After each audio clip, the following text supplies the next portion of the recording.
ஸ்தோத்திரம். இந்த 6வது சாப்டர்ல நம்ம என்ன காரியத்தை கத்துக்கிறோம்? we are learning spiritual vigilance. ஆவிக்குரிய ஜாக்கிரதை எப்படி இருக்கணும் அப்படின்னு சொல்லி இந்த சாப்டர்ல இருந்து கத்துக்கிறோம். அப்ப என்ன பண்றான்?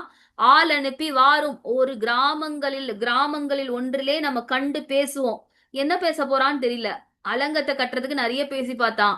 எதுக்குமே இந்த மனுஷன் அசரல. அடுத்து யுத்தம் பண்ண பார்த்தா அதுக்கும் அசரல. அப்ப இப்ப என்ன பண்றான்? வா கொஞ்சம் பேச வேண்டியது இருக்குன்னு கூப்பிடுறான். ஆனா இவர் என்ன சொல்றாரு? பேசுவோம் வாரும் என்று கூப்பிட்டார்கள், அவர்களோ வென்றால் எனக்கு பொல்லாப்பு செய்ய நினைத்தார்கள். இதுதான் என்னது? கர்த்தரோடு இருக்கிறதுனால நெஹேமியா ஒரு காரியத்தை ஈஸியா கண்டுபிடிச்சிடுறாரு. அவர்களோ வென்றால் வான்னு பேசதான் கூப்பிடுறான். பேச கூப்பிட்டுட்டு எனக்கு பொல்லாப்பு செய்யணும்னு உள்ளுக்குள்ள மனசுக்குள்ள வச்சிருக்கான். they have decided to harm me அப்படின்னு போட்டு அவர் எப்படியாவது என்ன பண்ணும்? அடிச்சிடலான்னு வரான். அடுத்து பொல்லாப்பு செய்ய நினைத்தார்கள். பிளான் போட்டு பொறுமையா ஒரு இடத்துக்கு வா பேச்சுவார்த்தை பண்ணலான்னு கூப்பிட்டு, ஆனா உள்ளுக்குள்ள என்ன வச்சிருக்கான்? எப்படியாவது இவனை அடிச்சு போட்டுறணும். என்ன சொன்னாலும் கேட்க மாட்டான். பொல்லாப்பு செய்ய நினைத்தார்கள். ஆனா இவரோட ரிப்ளை பாருங்க. அப்பொழுது நான் அவர்களிடத்தில் ஆட்களை அனுப்பி, அவன் ஒரு ஆள் அனுப்புறான், பதிலுக்கு நெஹேமியா ஒரு ஆள் அனுப்புறாரு. நான் பெரிய வேலையை செய்கிறேன். இது ஒரு வண்டர்ஃபுல்லான ரிப்ளை. இது நெஹேமியாவோட ஒரு ஹைலைட். நெஹேமியா புத்தகத்தோட பஞ்ச் டைலாக்னு வச்சுக்கோங்க. இந்த ஜெனரேஷனுக்கு ஏத்த மாதிரி சொல்லணும்னா நெஹேமியாவோட பஞ்ச் டைலாக் தான் பயங்கரமா. என்ன சொல்றாரு?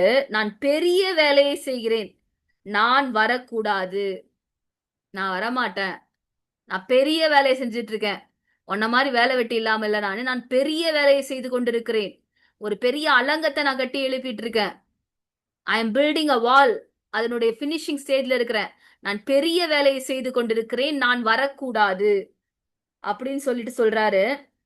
நான் அந்த வேலையை விட்டு உங்களிடத்திற்கு வருகிறதினால் அது மெனக்கெட்டு போவானேன் என்று சொல்ல சொன்னேன். வேலை கெட்டு போயிருங்க நான் வந்தனா? அவ்வளவுதான் சொல்றாரு. நீங்க என்ன கூப்பிடுறீங்க, ஓகே, ஏதோ பேசலாம் கூப்பிடுறீங்க, எனக்கு புரியுது. நான் உங்களை டிஸ்ரெஸ்பெக்ட் எல்லாம் பண்ணல. ஆனா நான் ஒரு முக்கியமான வேலை செஞ்சுட்டு இருக்கேன்.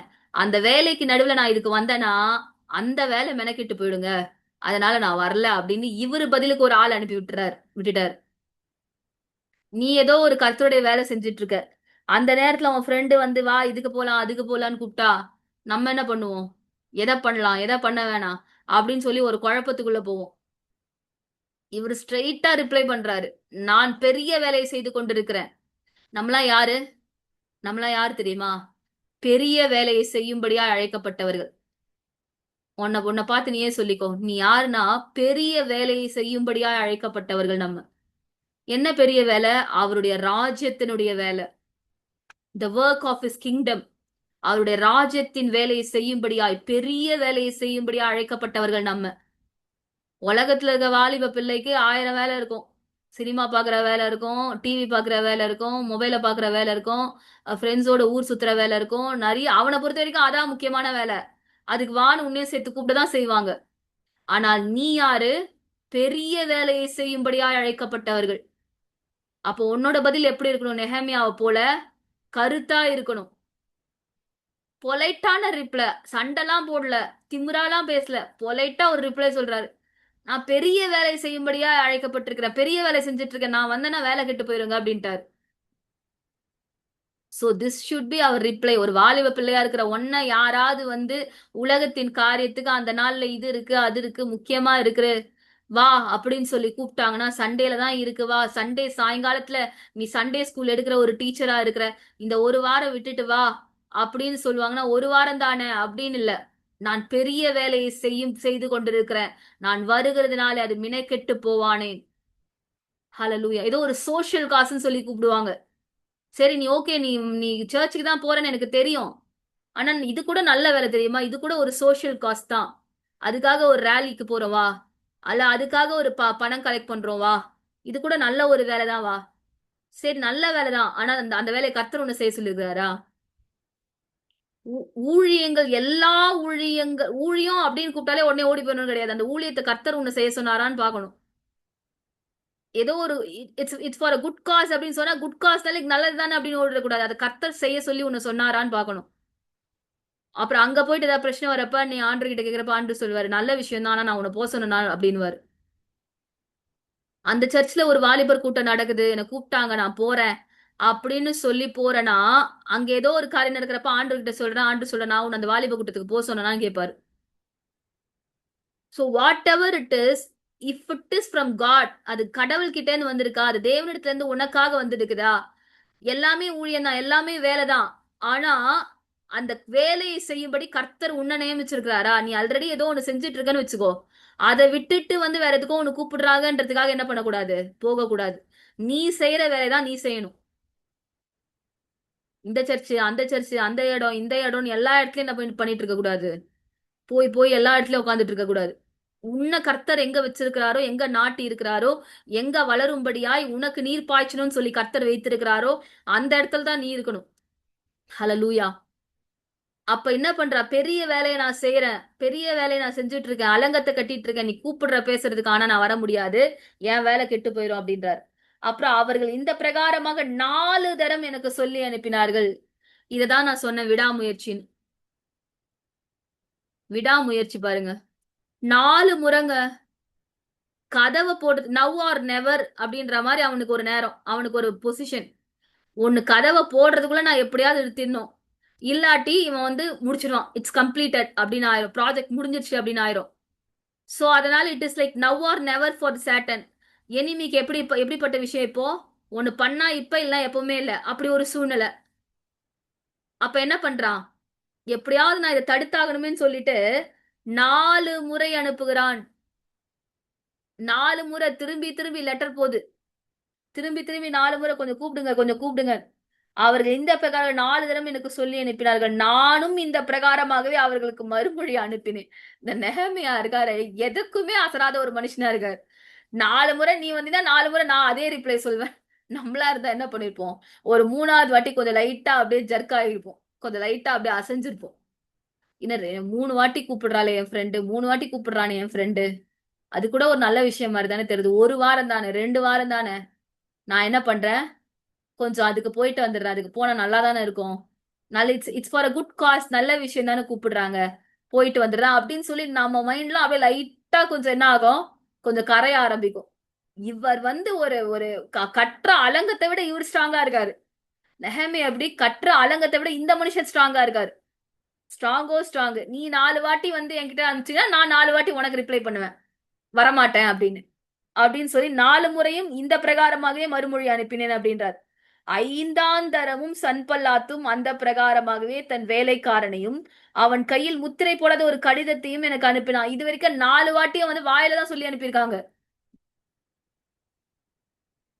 சாத்தான பாராட்டக்கூடாது. ஆனா உண்மையிலே இந்த இடத்துல அவனோட ட்ரை எல்லாம் கொஞ்சம் பாருங்க. இந்த அளவுக்கு நம்ம ஆண்டரோட ஆண்டரோட ராஜ்யத்துக்கு ட்ரை பண்ணோம்னா நம்மளாம் வேற லெவல்ல இருப்போம். என்ன ஒரு முயற்சி! 4 தடவை வாய் பேச்சுற சொல்லி அனுப்புறான். அப்பயும் இவர் அசையலன்னா 5வது தடவை லெட்டர் எழுதி அனுப்புறான். இதே பர்சிவரன்ஸ் நமக்கு தேவனுடைய ராஜ்யத்துக்குரிய காரியத்துல இருந்ததுன்னு வச்சுக்கோங்களேன், இன்னும் நம்ம பல லட்சம் வாலிபர்களை நம்ம ரட்சிப்புக்குள்ள நடத்திருவோம், ஆண்டு கிட்ட நடத்திருவோம். அதுல பாதி கூட நம்ம பிசாசு கிட்ட இருக்க பெர்சிவரன்ஸ் பாதி கூட என்ன இல்ல, நம்ம கிட்ட இல்ல.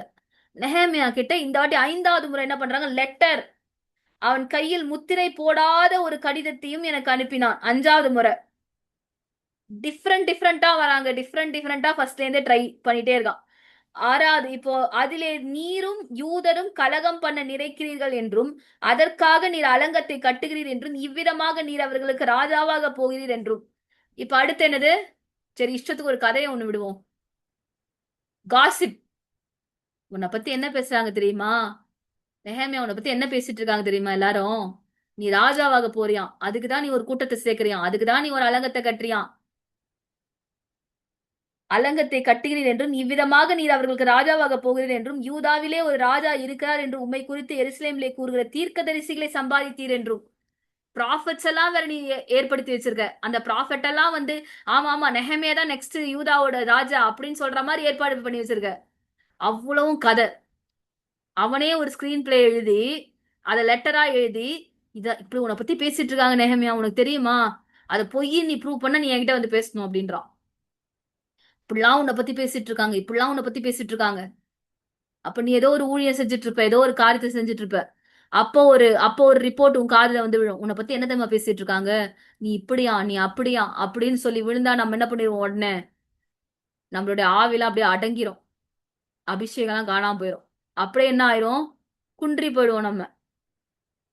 அப்படி அந்த மாதிரி ஒரு முயற்சி தான் இங்க நெஹேமியாவ இப்போ ஒடுக்கறதுக்கு நடக்குது. இது வரைக்கும் என்ன நடந்துச்சு? பேசி பேசி என்ன பண்ணா? ட்ரை பண்ணா. அடுத்து லெட்டர் எழுதி கொடுத்து லெட்டர்ல கண்டென்ட் அனுப்புறான். என்ன கண்டென்ட்னா, உன்னை பத்தி இப்படிலாம் பேசிட்டு இருக்காங்க, நீ ராஜாவா போறியா, நீ தீர்க்கதரிசியை ஏற்படுத்தியிருக்கியா, நீ இப்படிலாம் படத்துக்காக அலங்கத்தை கட்டுறியா, நீ இதை பொய்ன்னு ப்ரூவ் பண்ண, நீ வந்து என் கூட பேசு அப்படின்னு சொல்லி என்ன பண்றான்? இந்த முறை ஒரு பொய் கதையை வந்து போட்டு அனுப்புறான். அப்ப என்ன நடக்குது? தீர்க்கதரிசிகளை சம்பாதித்தன்னு புறஜாதிக்குள்ளே பிரஸ்தாபமா இருக்குது. கஷ்மூவும் அப்படி சொல்லுகிறான். இப்போதும் இந்த செய்தி ராஜாவுக்கு எட்டுமே. ஆகையால் நாம் ஒருவரோடு ஒருவர் ஆலோசனை பண்ணுகிறதற்காக நீர் வர வேண்டும் என்று எழுதியிருக்கிறது. இப்படிலாம் உன்னை பத்தி பேசிட்டு இருக்காங்க. இப்ப இது ராஜா காதுக்கு மட்டும் எட்டுச்சுன்னு வச்சுக்கோ, உனக்கு என்ன நடக்கும்னே தெரியாது அப்படின்னு சொல்லி லைட்டா பயம்புறுத்துறான். இப்படிலாம் உன்னை பத்தி பேசிட்டு இருக்காங்கப்பா, இது மட்டும் ராஜா காதுல எட்டுச்சு, உனக்கு என்ன நடக்கும்னு தெரியாது. அப்போ நம்ம இதை பத்தி டிஸ்கஸ் பண்ணலாம் வா. இந்த முறை ஒரு பொய் ஸ்டோரியை கிரியேட் பண்ணி ஒரு பயத்தை கிரியேட் பண்ணி எப்படியாவது வர வைக்கணும்னு சொல்லி, என்ன அல்டிமேட்டா என்ன என்ன நோக்கம்? அலங்கம் கட்டப்படக்கூடாது. அதை கட்டுகிறவனை நான் வந்து என்ன பண்ணணும்? அழிக்கணும். சோ என்ன பண்றாங்க? இந்த முறை ஒரு பொய்யை சொல்லி அனுப்புறான். அப்போ அதற்கு நான் மறுபடியும் நெஹேமியா சொல்றார், நீ சொல்லுகிற அந்த காரியங்களில் ஒன்றும் நடக்கவில்லை, அவைகள் உம்முடைய மனோராஜ்யமே ஒழிய வேறல்ல என்று சொல்லி அனுப்புறான்.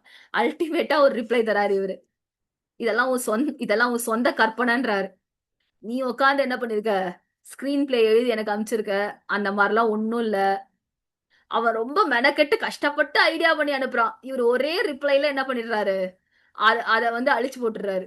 ஒரே ரிப்ளை அதை வந்து டெஸ்ட்ராய் பண்ணிடுறாரு. அவனும் அவனும் டிசைனா அத்தனை பிளான் பண்ணி அனுப்புறான். ஒரு பிளானுக்கும் எல்லா பிளானுக்கும் ஒரு அழகா ஒரு ரிப்ளை கொடுத்து என்ன பண்ணிடுறாரு? பினிஷ் பண்ணிடுறாரு. அதெல்லாம் ஒண்ணும் இல்ல, நீ உன் கற்பனை படி பேசிட்டு இருக்க, அதுக்கெல்லாம் நான் வர மாட்டேன் அப்படின்னு சொல்லி சிம்பிளா ரிப்ளை பண்ணிட்டாரு. சோ என்ன பண்றாரு? இந்த முறையும் அதற்கு இவர் வந்து இப்படி ஒரு பதிலை சொல்லி அனுப்பிச்சிட்டாரு. அவைகள் உம்முடைய மனோராஜ்யமே ஒழிய வேறல்ல என்று சொல்லி அனுப்பினேன். அப்ப அடுத்து அந்த வேலை நடந்தேறாதபடிக்கு எங்கள் கை சலித்து போம் என்று சொல்லி அவர்கள் எல்லாரும் எங்களை பயமுறுத்த பார்த்தார்கள். எப்படியாவது கதவு போடுறதுக்கு முன்னாடியாவது இவனுங்க பயத்துல விட்டுருவானுங்களா? எல்லாம் பயமுறுத்தி பயமுறுத்தி பாக்குறோம், என்னனோ பண்ணி பாக்குறோம். ஆனாலும் என்ன பண்ணிட்டான்? வேலையை பண்ணிட்டான். ஆனா எப்படியாவது கதவு போடுறதுக்கு முன்னாடியாவது என்ன பண்ணலாம்? வேலையை நிறுத்திடலான்னு சொல்லி என்னென்னவோ பண்றாங்க, பயத்தை பயன்படுத்துறாங்க. அப்போ ஆதலால் தேவனே நீர் என் கைகளை திடப்படுத்தி அருளோன்றார். ஒரு சின்ன சீக்கிரட்டை பாத்தீங்களா? இவரோட ஜெபம் எல்லாம் ஒரு ஒரு சிங்கிள் லைன்ல தான் இருக்குது. ஆண்டவரே, என்னை பயமுறுத்த பாக்குறாங்க, என் கையை சலித்து போக பண்ண பாக்குறாங்க. அவங்க சலித்து போக பண்ண பாக்குறாங்க, நீங்க என் கையை திடப்படுத்துங்க. அவன் அவன் வந்து என்னோட கையை வந்து சலித்து போக பண்ண பாக்குறான், நீங்க என்ன சென்டன் பண்ணுங்க அப்படின்னு ஒரு சிம்பிளா ஒரு சிம்பிள் சென்டென்ஸ் ஒரு ஜெபத்தை பண்றாரு. சோ இவரோட சீக்ரெட் எல்லாமே அந்த இவர் பண்ற அந்த குட்டி குட்டி ஜெபத்துலதான் இவரோட சீக்ரெட்டே இருக்கு. அந்தந்த இடத்துல ஜெபிச்சுட்டே இருக்காரு. அவர் ஃபவுண்டேஷனா போட்ட அந்த 4 மாச ஜெபம் மட்டும் இல்ல, அவர் அந்தந்த சூழ்நிலை அந்தந்த இடத்துல குட்டி குட்டியா ஒரு ஜெபம். ராஜாவுக்கு முன்னாடி பேசுற இடத்துல ஒரு ஜெபம், எல்லா இடத்துலயும் ஒரு ஜெபம். ஜெபத்துக்குள்ளேதான் என்ன பண்ணிட்டு இருக்காரு? மனுஷன் செஞ்சுட்டு இருக்காரு இந்த வேலைய. அப்போ நீரின் கைகளை திடப்படுத்தி அருள்னு சொல்றாரு. அப்போ மெகதா பேயலின் குமாரனாகிய தெலாயாவின் மகன் செமாயா என் வீட்டிலே அடைக்கப்பட்டிருக்கும் போது இப்ப அடுத்த பிளான் ஒண்ணு நடக்குது. என்னன்னா, இங்க ஒருத்தன் வரான். அவன் பேர் என்ன? செமாயா. அவன் வந்து என்ன சொல்றானா, நாம் இருவருமாய் தேவனுடைய வீடாக ஆலயத்துக்குள்ளே போய் தேவாலயத்தின் கதவுகளை பூட்டுவோம் வாரும்.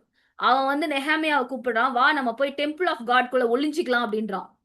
திடீர்னு வந்து நெஹேமியா கிட்ட வந்து, வா நம்ம 2 பேரும் போய் தேவாலயத்துக்குள்ள ஒளிஞ்சிக்கலாம், உம்மை கொன்று போட வருவார்கள், இரவிலே உம்மை கொன்று போட வருவார்கள், இன்னைக்கு நைட்டு உன்னை கொலை பண்ண போறாங்க நெஹேமியா, வா நம்ம 2 பேரும் போய் ஆலயத்துக்குள்ள ஒளிஞ்சிக்கலாம் அப்படின்றான். அடுத்து சொல்றவன் யாரு தெரியுமா? தீர்க்கதரிசி. தீர்க்கதரிசி வந்து இப்படி சொல்றான், அதற்கு நான் அதற்கு நான் என்னை போன்ற மனிதன் ஓடி போவானோ? நெஹேமியாவோட அடுத்த ரிப்ளை, நான் ஏன் ஓடி போறேன்றாரு. என்னை போன்ற மனிதன் ஓடி போவானோ? என்னை போன்றவன் உயிர் பிழைக்கும்படிக்கு தேவாலயத்துக்குள்ள போய் பதுங்குவானோ? நான் போவதில்லை என்று. எப்படிங்க ஒருத்தரால இவ்வளோ ஸ்ட்ராங்கா இருக்க முடியும்? இத்தனை விஷயம் வந்து கடைசியில ப்ராஃபட்டை யூஸ் பண்ணி சொல்றான். இன்று இரவு உன்னை கொல்ல போகிறார்கள் அப்படின்னு பேசியிருப்பாரு ப்ராஃபட். தீர்க்கதரிசி என்ன பண்ணிருப்பாரு? அப்படிதான் பேசியிருப்பாரு. இன்று இரவு உனக்கு மரணம் நேரிடும், உன்னை கொலை செய்ய வருகிறார்கள், வா நம்ம தேவாலயத்துக்குள்ள போய் ஒளிஞ்சிக்கலாம் அப்படின்னு ஒரு தீர்க்கதரிசி வந்து சொன்னா நம்மளாம் எப்படி பயப்படுவோம்? ஐயோ, தீர்க்கதரிசி சொல்லி அதுவும் தேவாலயத்துக்குள்ள தானே ஒளிஞ்சிக்கலாம்னு கூப்பிடுறாரு, வாங்க முதல்ல நான் போறேன், என் பின்னாடி நீங்க வாங்கன்னு சொல்லி முதல் ஆளா நம்ம தான் ஓடி இருப்போம். ஏன்னா வந்து இப்ப ஸ்பிரிச்சுவல் அட்டாக் பண்றான். இதுக்கு முன்னாடி பொய் என்னனோ சொல்லி பார்த்தான். இப்போ உன் வழியிலே நான் வந்து உன்னை வந்து போட்டு தள்ளுறேன் அப்படின்னு சொல்லி இப்ப ஆவிக்குரிய ரீதியிலே வரான். அதனாலதான் சொல்றது, எல்லா ப்ராஃபஸியும் என்ன பண்ணக்கூடாது, அங்க தீர்க்க தரிசனம், இங்க தீர்க்க தரிசனம், இது தீர்க்க தரிசனம், தீர்க்க தரிசனம். தீர்க்க தரிசனம் எல்லாம் ஓகே தான். ஆனா தீர்க்க தரிசனம் எப்படிப்பட்டது, அது கர்த்தரிடத்துல இருந்து வருதான்றதே என்ன பண்ணோம், கரெக்டா தெரிஞ்சுக்கணும். இப்ப நெஹேமியா மட்டும் இதை நம்பி உள்ள போயிருந்தா என்ன ஆயிருக்கும்? அழகா சொல்றாரு. ஏன்னா கர்த்தரோடவே கனெக்டடா இருக்காருங்க மனுஷன். எந்த நேரமும் ஆண்டரோடே இருக்கிறதால, நான் போக மாட்டேன், நான் போவதில்லை என்றேன். அப்போ தேவன் அவனை அனுப்பவில்லை என்றும், தொபியாவும் சன்பலாத்தும் அவனுக்கு கூலி கொடுத்ததினால், பிசாசு என்ன பண்ணிருக்கான்? கூலி கொடுத்து தீர்க்கதரிசி அமைச்சிருக்கான். கூலி கொடுத்து தீர்க்கதரிசி அனுப்பி இப்படி போயிட்டு ஒரு பொய் சொல்ல அவன்கிட்ட, அவன் வந்து தேவாலயத்துக்குள்ள ஒளிஞ்சுக்கிட்டோம் அப்படின்னு சொல்லி இப்படி ஒரு பொய்யை சொல்லி என்ன பண்ணிருக்கிறான்? அனுப்பி விட்டுருக்கான். அப்போ அவன் எனக்கு விரோதமா இந்த தீர்க்கதரிசனத்தை சொன்னான் என்று அறிந்து கொண்டேன். பொய்யான தீர்க்கதரிசனத்தின் வழியாய் தேவனுக்கு விரோதமாய். ஏன்னா தேவன் இவன் இந்த காரியத்தை செஞ்சா தேவனுக்கு கீழ்ப்படியாத மாதிரி ஆயிடும். தேவன் தன்னை பாதுகாக்க மாட்டாருன்னு சொல்லி இவன் அவிசுவாசப்பட்ட மாதிரி ஆயிடும். யாரு? நெஹேமியா. அப்ப 13வது வசனத்துல சொல்றாரு, நான் பயந்து அப்படி செய்து பாவம் கட்டி கொள்ளுகிறதற்கும், நான் அதை செஞ்சனா நான் என்ன பண்ணிருப்பேன்? பாவத்தை கட்டிட்டு இருப்பேன் நானு. என்னை நிந்திக்கத்தக்கதாக அபகீர்த்திக்கும் முகாந்திரம் உண்டாகிறதற்கும் அவனுக்கு கைக்கூலி கொடுத்திருந்தார்கள். ஃபைனலி தீர்க்கதரிசிக்கு காசு கொடுத்து பொய்யா தீர்க்க தரிசனம் சொல்லி நெஹேமியா அதை ஒருவேளை ஒபே பண்ணி இருந்தாருன்னா பாவத்தை கட்டிக்கிட்டு இருப்பேன் நானு அப்படின்றாரு. அதை மட்டும் நான் செஞ்சதுன்னா நான் பாவத்தை கட்டிட்டு இருப்பேன், எனக்கு அபகீர்த்தி உண்டாகிருக்கும் அப்படின்றாரு. எத்தனை முயற்சி பாருங்களேன், எத்தனை விதவிதமான முயற்சி. இதெல்லாம் நம்ம பார்க்க பார்க்க நெஹேமியா அலங்கத்தை கட்டி முடிக்க கூடாது என்பதற்கான பிசாசின் முயற்சின்னு சொல்லி நம்ம கற்றுக்கொண்டிருக்கிற அதே நேரத்துல நம்ம சிந்தைக்குள்ள ஒண்ணு நம்ம மறக்கவே கூடாது. நீயும் நானும் கட்டப்படுவதை பிசாசு விரும்ப மாட்டான். அதை முடிந்த மட்டும் அவன் என்ன பண்ணுவான்? அந்த அலங்கம் கட்டப்படக்கூடாது என்று சொல்லிதான் அவன் இறுதி வரை என்னென்னலாம் செய்ய முடியுமோ செய்து கொண்டிருப்பான். ஆனால் நமக்குள்ளே நெஹேமியா போல ஒரு ஆவி இருக்குமானால், நெஹேமியாவின் ஆவி நமக்குள்ள இருக்குமானால், நெஹேமியாவின் தேவனை நாமும் கூட நெஹேமியாவை போலவே அப்படிப்பட்ட ஒரு வைராகியத்தோடு அவரை தொழுது கொள்ளுகளா இருப்போனா, ஆனால் நம்ம அலங்கத்தை கட்டி முடிப்போம். ஆனா நமக்குள்ள இருக்கணும் என்ன இருக்கணும்? ஸ்பிரிட் ஆஃப் நெஹேமியா இருக்கணும். நெஹேமியாவுடைய ஆவி நமக்குள்ள இருந்தா மாத்திரம்தான் என்ன நடக்கும்? நம்மால் கூட என்ன பண்ண முடியும்? பிசாசு ஜெயிக்க முடியும். ஹalleluya. சோ எத்தனை முறை அத்தனை முறையுமே இந்த மனுஷன் என்ன பண்ணிட்டாரு? ஒவ்வொரு முறையும் கண்டுபிடிச்சிட்டே வராரு. அப்ப டிசர்ன் ட்ரூத் ஃப்ரம் டிசெப்ஷன். அதை என்ன பண்ணாரு? கண்டுபிடிச்சதால மாத்திரம் தான் என்ன பண்ணாரு? அது தப்பிக்க முடிஞ்சது. அடுத்தது தேவனுடைய ஸ்ட்ரென்த்தையே சார்ந்து கொண்டாரு. எந்த நேரத்திலும் தைரியமா அவரை எப்பெல்லாம் பயம் அவரை நோக்கி வந்ததோ அப்பெல்லாம் அதுக்கு பதிலா இவர் தைரியத்தை தான் கொடுத்தாரு. எப்பெல்லாம் பயம் இவரை நோக்கி வர நேரத்துல எல்லாம் இவர் இன்னும் தேவனுக்குள்ளே பலன் அடைந்தார். அடுத்து நம்ம பார்க்கும்போது என்ன நடக்குது? அந்த இடத்துல இந்த முறை என்ன சொல்லிட்டாரு? அதை அறிந்து கொண்டு கைக்கூலி கொடுத்தார்கள் தெரிஞ்சுட்டாரு. என் தேவனே. அப்ப என்ன பண்றாரு? திரும்ப ஒரு குட்டி ஜெபம் பண்றாரு. இப்படிப்பட்ட பொய் தீர்க்கதரிசிங்கெல்லாம் நீங்களே பார்த்துக்கோங்க ஆண்டவரே அப்படின்னு சொல்றாரு. ஃபைனலி 15வது வசனத்துல சொல்றாரு, அப்படியே அலங்கமானது 52 நாளைக்குள்ளே கட்டப்பட்டு எலூம் மாதம் 25ஆம் தேதியிலே முடிந்தது. இந்த முடிந்ததுன்ற வார்த்தை சொல்றதுக்கு முன்பதாக நான் வேணா உங்களுக்கு ஒரு அசைன்மெண்ட் தரேன். இத வந்து கண்டினியூஸா தொடர்ந்து கேட்டுட்டு இருக்கவங்களுக்கு நான் சொல்றேன்.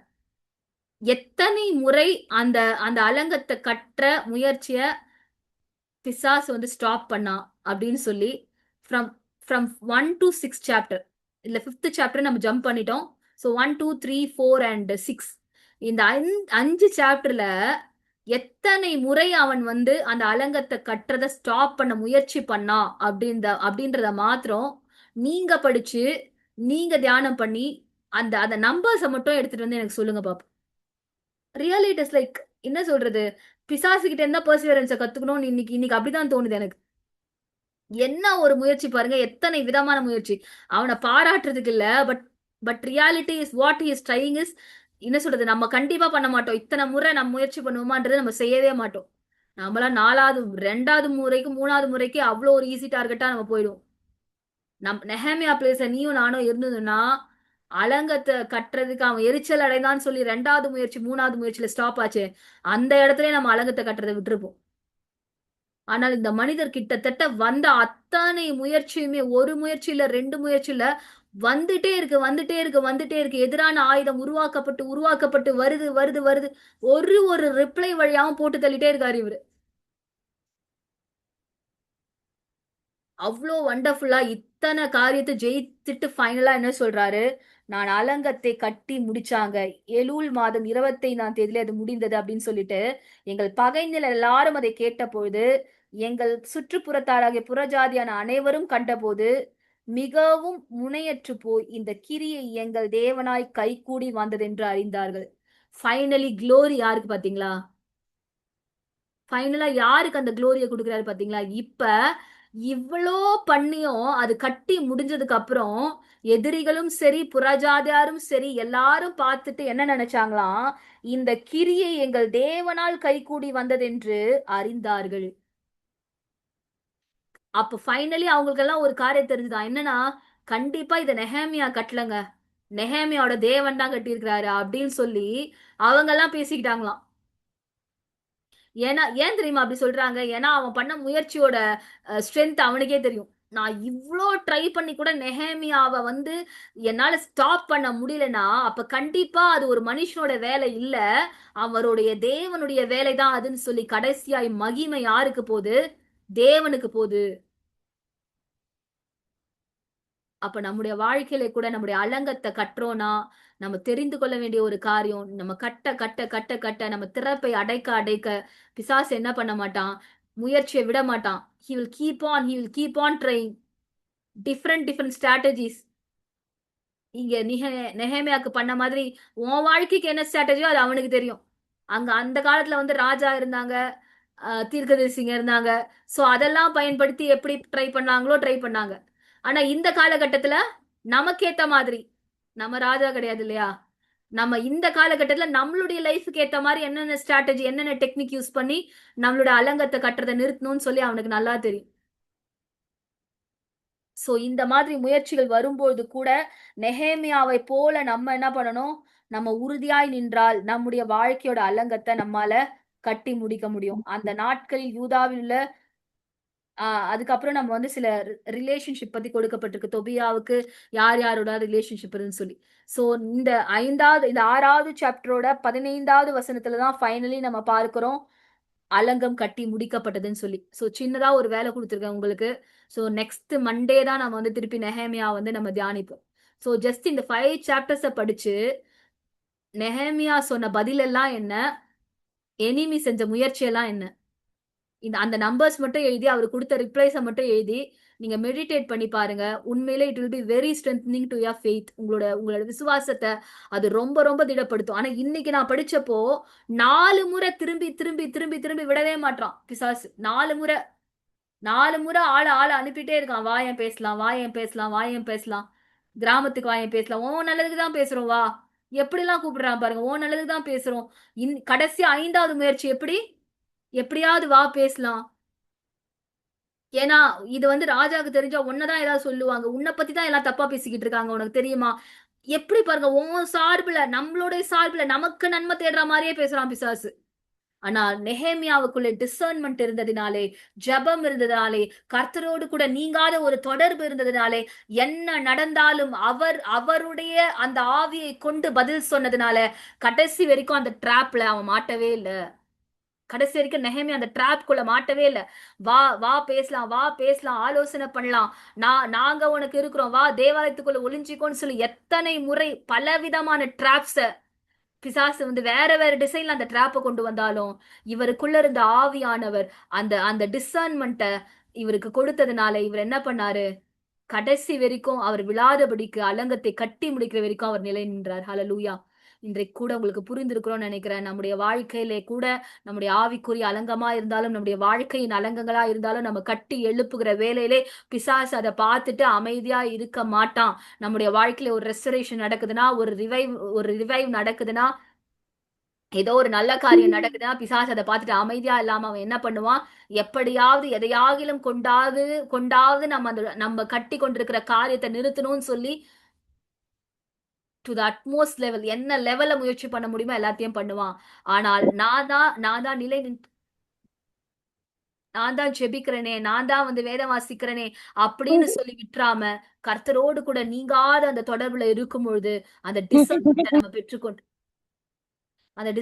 பெற்றுக்கொண்டு நம்ம என்ன பண்ணுவோம்? நம்மளால கடைசி வரைக்கும் அந்த அலங்கத்தை கட்டி முடிக்க முடியும். ஹalleluya.